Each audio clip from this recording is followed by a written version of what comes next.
Good afternoon, YouTube. You good?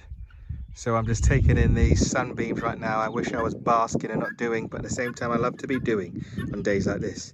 And today we're going to be talking about this beautiful shrub just down here, which is called sambucas, aka elderflower. And as you can see, it looks like a bit of a mess right here, but if you look closely, you can see a bunch of leaves on here. You might be thinking, how the hell did I do that? And this is all a bit of a mistake, honestly. There's a bit of laziness on my part. It's very much kind of just laid back. There's some roots on there, but not too many. So I'll put it in here.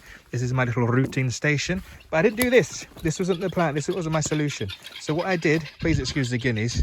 They're freaking out all over here. There's 13. I've got 2 boys. And no, 2 girls and 11 boys. So there's a lot of fighting, a lot of bickering. It's kind of funny, but hopefully I get some more babies so we can even out the kind of sausage fest. Anywho, these was, believe it or not, these were 2 bags, 2-ton bags. And they were placed in here, and they were placed over there. If you look, you see that spool of old stock fencing for 7 months. They were sitting there. Cut them in Wandsworth, which is far south. South is that way. Like I can point my nan's house. And I brought them all the way here because I was going to make cuttings. I wasn't going to do it in this way, this fashion. So I left them there and I got busy. I got other stuff to do. I mean, I've got like 10 acres to deal with. So I got distracted by them. I just left them and said, I'll deal with them. I'll deal with them. And they sat there. And then the other day, this was like on the weekend, I went to check on them over there and I saw leaves and sprouting. I was like, what? And these were just sitting there open. I wasn't wrapped. There wasn't any special treatment, literally just wrapped in there, lots of leaves. And you can see the humus layers just here building up, and literally just left them there just to kind of fester. And lo and behold, they took root. And believe it or not, that is the darkest, dankest part of the Croft, just right there. There's the ridge line underneath this hill, because south is right over there, peeps. Obviously the sun's hitting them now because we're in spring, almost like getting on to summer. And honestly, the sun barely gets over the brow of the hill come winter time. And you literally, the sun will beam down, hit the top of this creature hotel, maybe halfway in this pallet garden. All the rest of this is just you won't see sunlight. Honestly, it's just very dark and very dank. Not the end of the world, things still grow. Obviously there's still green things, but again, there's no light, so not a good space for a house. So left them in there, and then we got lovely cuttings. So look, these are the ones that have roots on. If I show you, look, it's a very easy, lazy way of growing, propagating. So if you can see here, can you see that? There you go.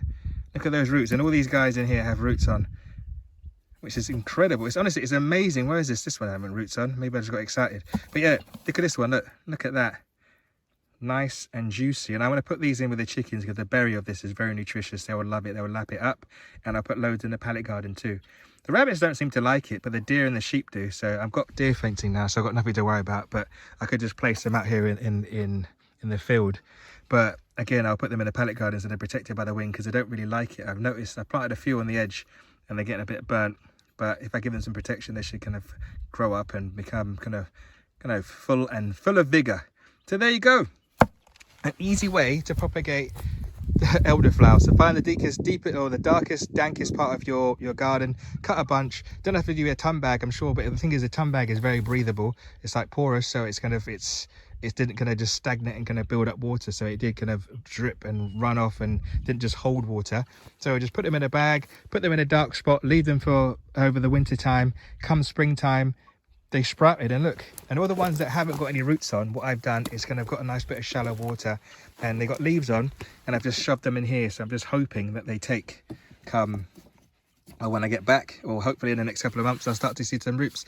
And if I want to speed up this process, I'm sure I could always just pour some rooting powder in here just to kind of, or some willow water, which we can talk about another day. But I've got some rooting powder, kind of looks illegal, but I can just pour it in there, and then just, it will start to kind of start the hormones going and start the germination process.